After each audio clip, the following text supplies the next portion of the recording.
Alors, avant toute chose, avant de partir, on va recalibrer l'altitude. Donc ici, je me suis mis dans le mode altimètre.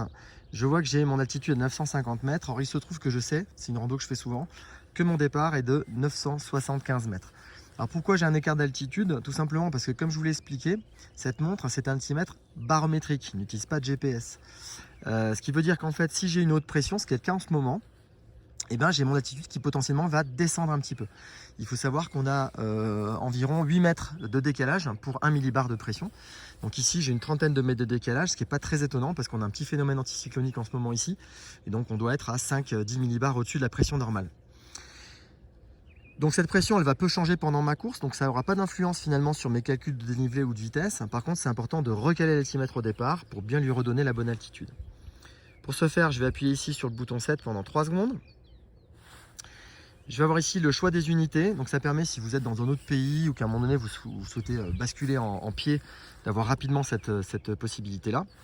Donc je valide que je suis en mètres, et ici avec le plus et le moins, je vais pouvoir corriger mon altitude. Donc ici je vais rajouter un peu d'altitude pour donner ma bonne altitude de départ et je valide. Voilà, donc là mon altimètre il est recalibré, il est 11h30, on est parti. Alors la première chose à savoir, c'est concernant la vitesse verticale. Cette vitesse, on a décidé de la lisser sur 30 secondes.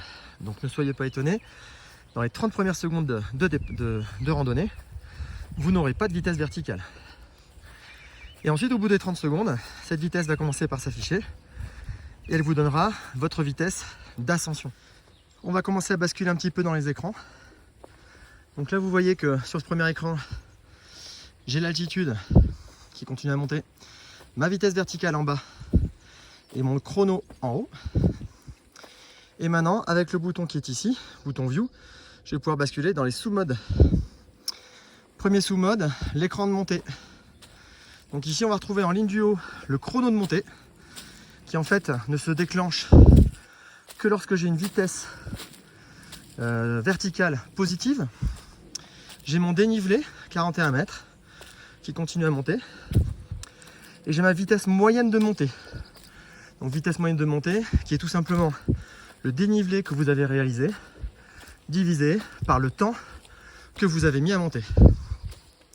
Si je regarde mon écran de descente, pour l'instant je suis en montée sèche, donc je n'ai pas de chrono de descente, pas de dénivelé négatif et pas de vitesse verticale négative. Dernier écran, c'est un comptage des montées et des descentes. Donc ça, c'est un petit plus. Ça vous permettra combien vous avez fait de côte. Si vous faites du ski, ça vous permettra de compter vos montées mécaniques et vos descentes à ski. Alors ces descentes et ces montées, elles sont calculées à partir du moment où vous faites une côte ou une descente de plus de 30 mètres environ. Voilà, ça nous permet d'éviter de compter toutes les petites bosses qu'il y a sur votre parcours. Et si je bascule une dernière fois, je reviens à mon écran principal.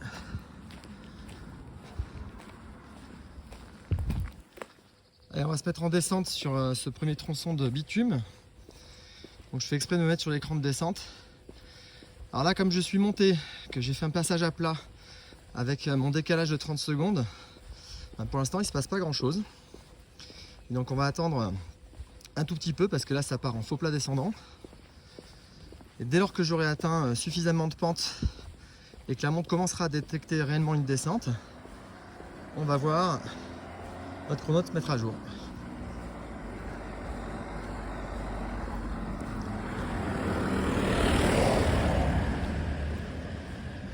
C'est parti. Ah, premier mètre de descente. Deuxième mètre de descente, mon chrono se déclenche. Ma vitesse apparaît.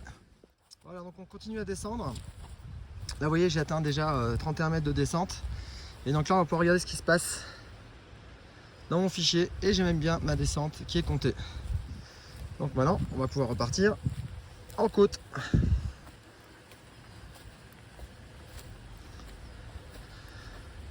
Donc là vous voyez que si j'inverse en fait ma tendance, là j'étais en train de descendre, forcément il y aura un temps de latence sur la vitesse verticale.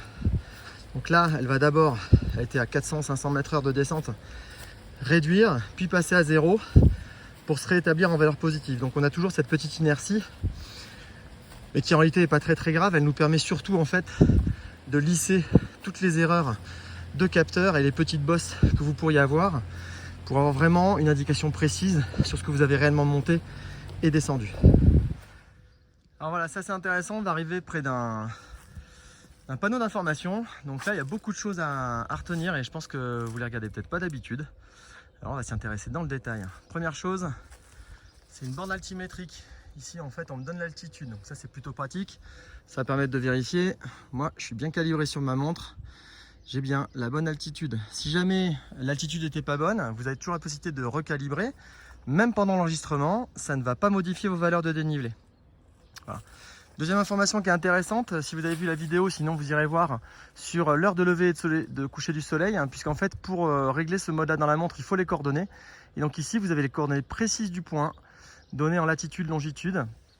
Donc ça vous permet, si vous n'aviez pas l'information, de régler aussi votre montre pour l'heure de lever et de coucher du soleil. Et puis ensuite ici pour les directions, donc on a en fait les différents endroits qui sont pointés par cette flèche avec des temps qui sont donnés. Et donc pour rappel, ces temps sont donnés pour une vitesse à plat de 4 km/h et une vitesse de montée de 300 m/h. Voilà, d'où l'intérêt, encore une fois, d'avoir cette vitesse verticale. Alors forcément là je me suis arrêté, maintenant elle est à 0. Mais pour savoir si vous êtes au-dessus ou au-dessous du rythme de 300 m/h et donc si vous êtes au-dessus ou au-dessous du temps indiqué sur les panneaux. Donc voilà, je suis arrivé en haut de ma petite promenade, vous voyez, c'est pas très long, 20 minutes. Donc là, j'ai bien mon altitude à 0. Et donc avec ça, je vais bien vérifier pour vous montrer quelque chose, que dans mes chronos de montée et de descente, ces chronos sont à l'arrêt. Puisque comme j'ai une vitesse à 0, je suis ni en montée, donc mon chrono de montée ne tourne pas. Ce qui veut dire aussi que ma vitesse de montée moyenne ne va pas être impactée, puisque en fait elle ne prend en compte que ce chrono-là. Donc ça permet de ne pas dégrader votre vitesse de montée. Mon chrono de descente ne tourne pas non plus, et donc ma vitesse de descente ne bougera pas non plus dans cet écran de descente. Voilà, je suis revenu à mon point de départ. Alors vous voyez qu'on a un petit décalage de 2 mètres. Bon, qui n'est pas sur une demi-heure complètement surprenant, puisqu'en fait on règle l'altitude à 1 mètre près, mais en réalité vous n'êtes pas toujours pile poil sur une valeur à 0. Donc lui, quand il va bouger, il peut avoir un demi-mètre de décalage. Et puis ensuite vous avez des petites variations de pression, même sur une demi-heure. Et quand vous savez qu'1 millibar de pression ça fait 8 mètres, bah vous imaginez qu'effectivement ça peut un petit peu bouger. Voilà, après à 2 mètres près, on est vraiment pas mal du tout. On va regarder ce qui se passe. Donc ici mon chrono global tourne. J'ai donc en fin de session 14 minutes 09 de montée pour 124 mètres positifs à une moyenne de 500 m/h. Une descente de 11 minutes 47, 121 mètres de dénivelé négatif à moins 550 m/h. Un total de 2 montées et de 2 descentes. Pour finir l'enregistrement, je peux appuyer ici sur la pause. J'ai accès ici soit au mode stop en manuel, après avoir revu mes différents écrans. Hop, et je peux valider. Ou bien il y a un raccourci. En fait, quand vous êtes en mode pause, appuyez long sur le bouton start. Et ensuite, ça vous enregistre directement en mémoire. Voilà, donc on va pouvoir aller voir ce qui se passe maintenant dans la mémoire. Donc voilà, de retour à la maison, on va pouvoir regarder la session qu'on vient d'enregistrer ensemble. Je vais donc dans le menu journal d'activité, data. Je trouve ici en menu principal le taux d'occupation de mes fichiers mémoire. Donc là, j'ai bien 10 enregistrements en mémoire sur 10 qui sont occupés. Une altitude maximum jamais atteinte sur tous mes entraînements qui est de 1831 mètres pour un total de dénivelé positif de 7935 mètres sur l'ensemble des sessions qui sont encore en mémoire ou qui ne le sont plus, mais en tout cas que j'ai déjà enregistré. Pour rappel, lorsque le fichier mémoire est saturé, la dernière session écrase la plus ancienne. Donc pour voir ensuite les sessions dans le détail, on va appuyer sur ce petit bouton View. On va trouver ici la séance numéro 12, c'est la dernière qui a été enregistrée, donc celle d'aujourd'hui, 17 mars, 11h30. Si je veux voir les autres, je peux balayer en fait en arrière. Ici j'ai l'avant-dernière, l'avant-avant-dernière, etc. Je recule dans le temps. Okay. Et je reviens sur ma séance numéro 12. Pour entrer dans le détail, je valide. Je retrouve ici donc, le global de mon activité, c'est-à-dire mon chrono total avec l'altitude maximum que j'ai atteinte sur cet enregistrement-là. Donc ici 1065 mètres, c'était pas très haut.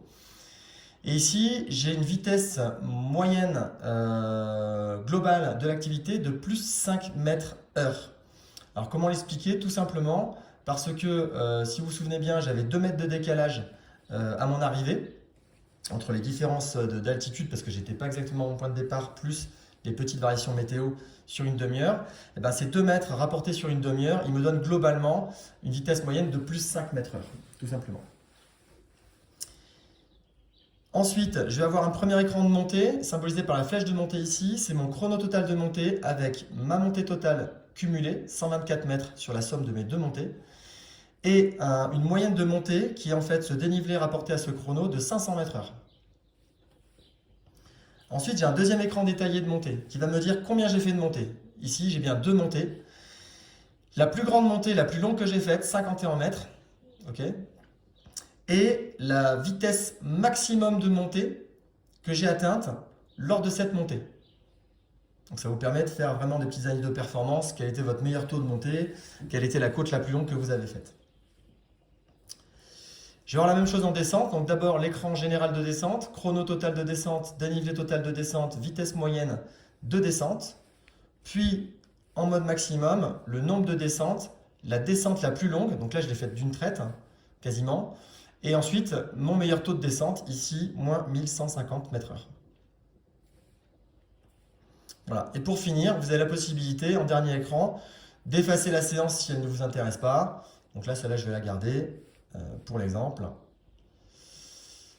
Et donc, je peux quitter ici et revenir au menu général.